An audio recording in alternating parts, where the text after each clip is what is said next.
The scripture reading this morning will be taken from Luke chapter 9, verses 18 through 20. Luke 9, 18 through 20. It reads, And it happened, while he was praying alone, the disciples were with him, and he questioned them, saying, Who do the people say that I am? They answered and said, John the Baptist, and others say, Elijah, but others that one of the prophets of old has risen again. And he said to them, But who do you say that I am? And Peter answered and said, The Christ of God. It was Luke 9, 18 through 20.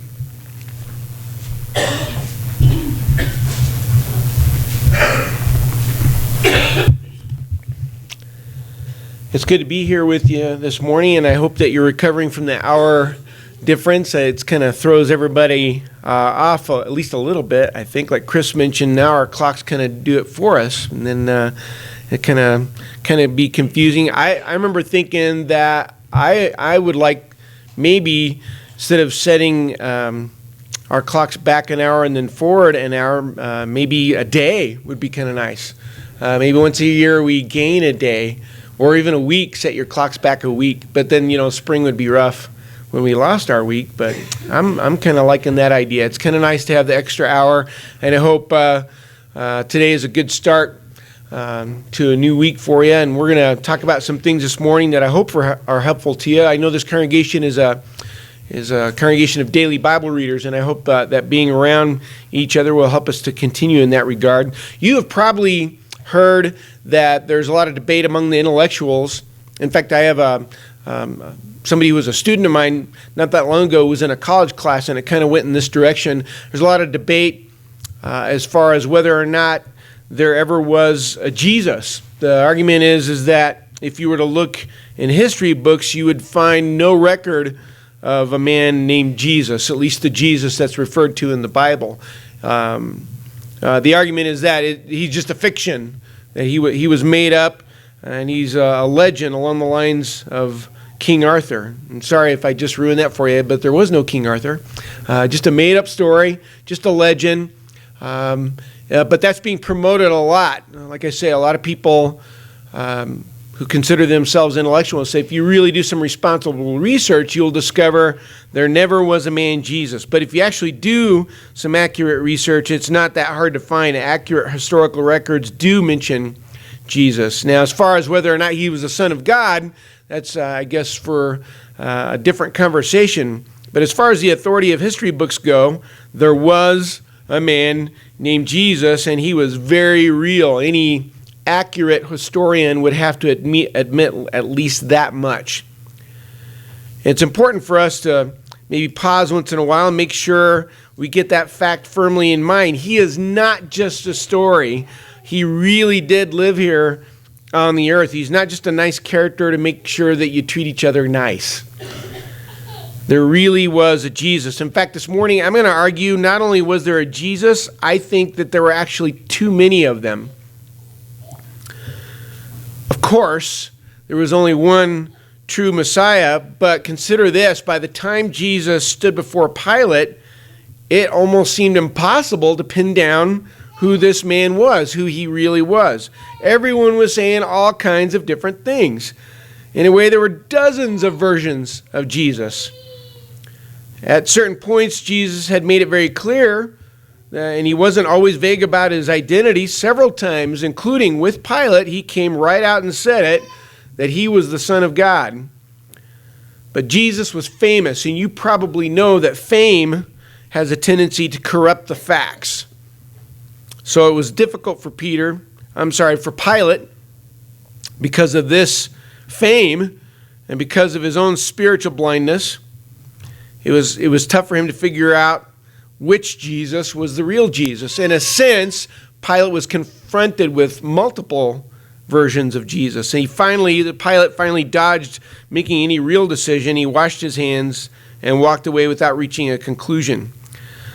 Along the road to Golgotha, all kinds of speculations and rumors were running around, and it resulted in all kinds of variations of Jesus. And this happens a lot. You probably know this. There's rumors about people that get thrown around, and you end up with a version of the person that doesn't match the real person. To give you some examples, I looked up a few things. Here's some things that many people believe about famous people. And I'm sorry if this ruins anything that you had in mind about these people. For instance, a lot of people believe that Walt Disney was frozen. Not the movie, but actually frozen. It's not true. Now, so you have two versions. You have the frozen Walt Disney and then the actual Walt Disney. There's the story about George Washington cutting down a cherry tree when he was little. That didn't happen either. So there's two versions of that guy.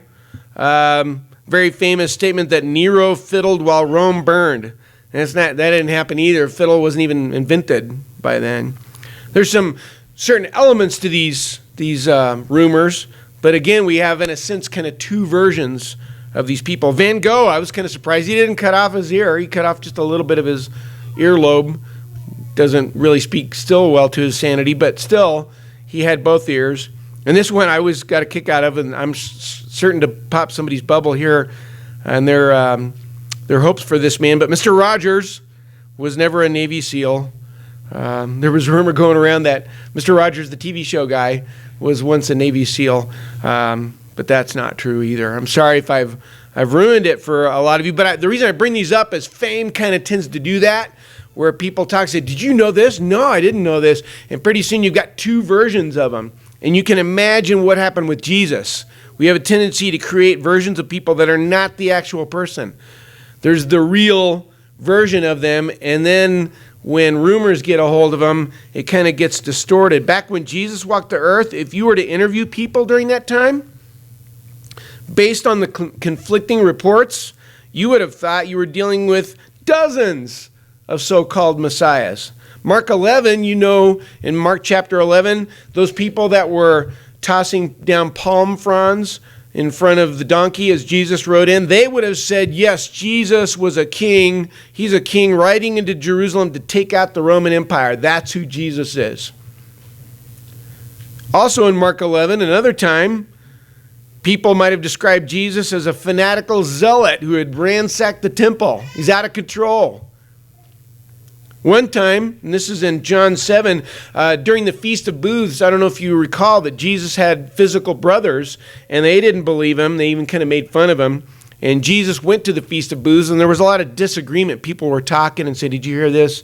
Did you hear that? And they're saying, this guy's not from Bethlehem, and we know that Scripture says that the Messiah will come from Bethlehem. And so they debated about it. There was a lot of division about whether or not Jesus was the Messiah. A short conversation with Jesus would have cleared it all up. Where were you born? Bethlehem. But see, they were confused about whether he was from Galilee or Nazareth. And so they had all these different conclusions about him. They were too caught up in their assumptions and walked away thinking that Jesus, the real Jesus, was a fraud. They had an idea of who he was, and it didn't match who stood before them. Even the ones who spent every day with him didn't get it right at first. They had trouble bringing him into focus. At one point, I don't know if I'm reading into it, but I sense Jesus being somewhat frustrated. It's in John 14. Jesus is going into great detail about his nature, about his plan, and then Philip chimes in, clearly misunderstanding everything that Jesus has indicated, clearly having a different Jesus in mind rather than the real one. In John 14:8, after everything that Jesus has said, Philip said to him, Lord, show us the Father, and it is enough for us. Now, when you realize that Jesus is God in the flesh, you might be able to understand there's some probably some frustration here. Maybe he's a little exasperated, and he points out to Philip that Philip doesn't get it. It's in John 14:9. So Philip has just said, hey, show us the Father, show us God. In John 14:9, Jesus said to him, have I been so long with you, and yet you have not come to know me, Philip? In other words, who do you think you're talking to? Jesus was God in the flesh. For Philip to ask Jesus to see God was like asking God to see God. He didn't realize who Jesus was. He was asking for an audience with the very person standing in front of him. So you see, Philip had one Jesus in mind, and then there was the real one. There was the reality of Jesus, and there was the man in the mind of Philip. The one in Philip's mind wasn't Jesus, not completely. It was kind of a variation of him. It was his own version. It was Philip's version of the Messiah. Something similar happened in Mark 4. It's an easy detail to miss. In Mark 4, towards the end of the chapter, remember when the boat was caught in the storm? And in the sudden lull after the storm, everything is abruptly calm and quiet. The disciples asked a question, and it was obviously a question they had yet to answer. It's in Mark 4:41. They're kind of caught off guard, and they revisit a very important question in Mark 4:41. Who then is this, that even the wind and the sea obey him? You see, the Jesus that they knew before the storm was not the same Jesus after the storm. They're saying, who is this guy? We thought we knew who he was, but clearly we didn't. And that was the question of questions, really. Who is this man? Later, Jesus addressed this very thing. He asked his disciples about the rumor mill, and Chance read this from Luke. We're going to look at the version in Matthew 16 as well. It's a conversation where Jesus is kind of saying, okay, well, we know about the rumors, the gossip. Matthew 16:13. He says, who do people say that the Son of Man is? He's basically saying, who are people saying that I am? And the disciples give him a rundown, kind of the latest tabloid level rumors. Matthew 16:14. Some say John the Baptist, and others Elijah, but still others Jeremiah or one of the prophets. I mean, just in that short verse, we got multiple versions of who Jesus is. So Jesus gets all those rumors out of the way, and he zeroes in on the most important thing. It's in Matthew 16:15. He says, okay, that's fine, but who do you say that I am? And that was the real issue. It didn't matter what the world said. It didn't matter what the crowds thought. Who do you say I am? Regardless of the wild conjectures and the intentional misrepresentations, what it all came down to was what each individual believed. And Peter approached it boldly in Matthew 16, verse 16. You are the Christ, the Son of the living God. Peter knew who the real Jesus was. He still had a lot to learn, but Peter was interacting with the real Jesus, not the one that was a variation of the real one. I believe that we're kind of in a very similar situation, a very dangerous situation. This world offers more than one Jesus. In fact, I would suggest it offers thousands. There are thousands of beliefs, thousands of churches, thousands of truths. And we are taught by our culture to browse according to our preferences. And it ends up being a shallow search among assorted size and colors, choosing your own personal Messiah. Which one fits you the best? Between Hollywood and family and friends and our own imagination, we're provided with something to fit our own personal agenda. There's the version of Jesus, the standard issue, long-haired man who seems frail and almost apologetic for being here, kind of a early version of Gandhi, just kind of walking around, not really wanting to cause too much trouble and just saying nice things. There's also the edgy, new and improved Jesus, the marketing icon that you see in a lot of religious bookstores, meant to meet the new standards of cool. And then there's the ever-popular, vague but handy wish fulfiller who happily endorses anyone wearing a cross. I think it might help to consider all this from the enemy's point of view, because you know Satan tried to kill Jesus and he failed. He epically failed. He failed in a huge way. So if you're trying to cut off souls from the Messiah, you only really have two options left that I can think of. First is distraction. Nurture a pursuit of temporary things.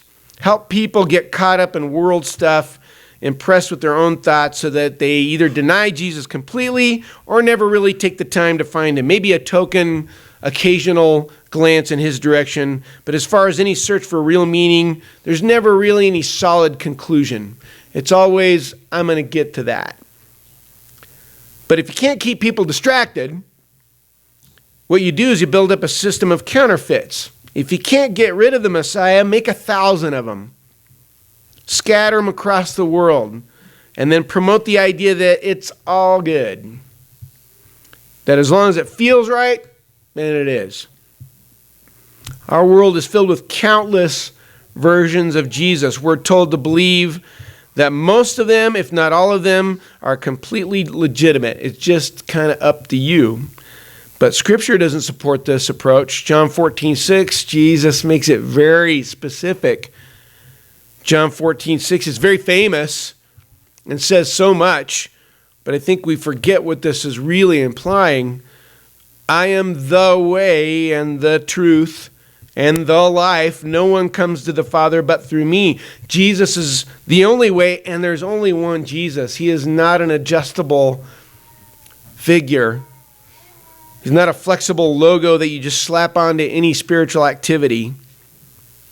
The real Jesus is adamant about obeying God, not lackadaisical or casual about it. The real Jesus expects nothing less than everything from any person who chooses to follow him. It cannot be a partial devotion. Any other Jesus that you may have come across, it's not him. It's not the guy.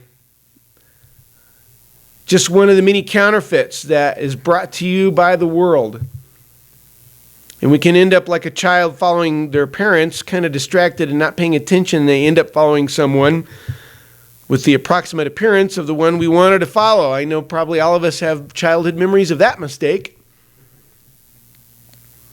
Unless you pay close and careful attention to Scripture, you will end up following someone who only resembles Jesus. Don't kid yourself into thinking just because you take part in a religious activity in a church building that everything's okay. You have to make sure you are personally following the real man who was sent here, the Son of God, God in the flesh.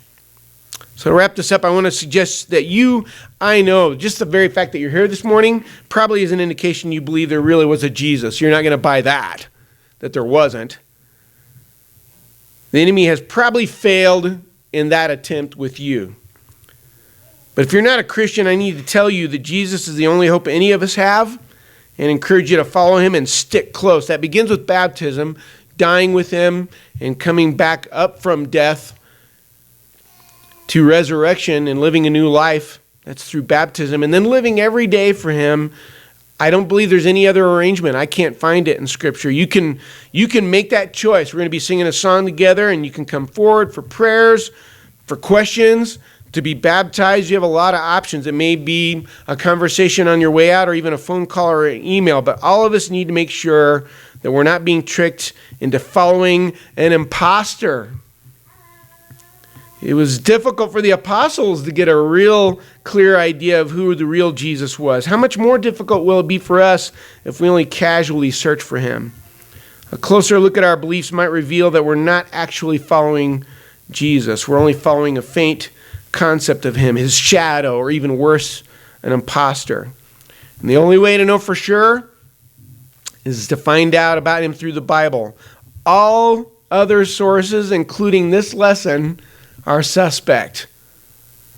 Otherwise, you end up like the rest, maybe throwing down palm leaves once in a while in front of a celebrity, and then going on with your own agenda, or like the people outside the temple upset about this guy who thrashed the temple and trashed your ideas about what life is all about. But maybe all of this morning, maybe all of us are like the disciples in the boat right after the storm is over, kind of rethinking our thoughts about Jesus and beginning to realize that there may be more to this man than we always thought. It's hard to say exactly where we all fall in all this, but the bottom line is this. Jesus presents the same question to all of us. Who do people say that I am? But that leads to the most important question of all. Who do you say that he is? I hope you'll consider this while we stand together and sing.